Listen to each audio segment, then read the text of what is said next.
Ang kulit ng mga SDA pastor, ito yung mga Seventh-day Adventist pastor. Kapag wala silang views, walang nanonood sa mga content nila, sa mga pangangaral nila, sa mga pagtuturo nila sa social media, ang gagawin nila, tatakbo sila sa Iglesia ni Cristo at babanatan nila ng kung ano-ano. Sa paraang yun, nakakahakot sila ng maraming views. Gaya ng isang pastor na ito.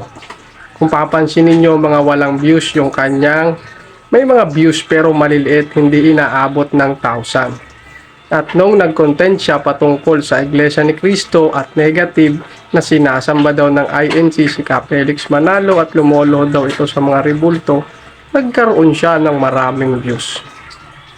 Halatang halata, di ba, na kapag wala kang views, gumawa ka ng negative content sa INC at magkaka-views ka. Ang lupit ng mga propaganda ng mga negative pastor na ito.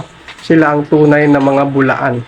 Kasi never talagang ipinangaral sa INC na sambahin si Ka Felix Manalo. At never ko silang nakita na lumuhod sa mga larawan at ribulto. Ang sinasabi niyang pagluhod, yon ay pag-ordina sa mga ministro. At hindi talaga nila naiintindihan yung aral na iyon.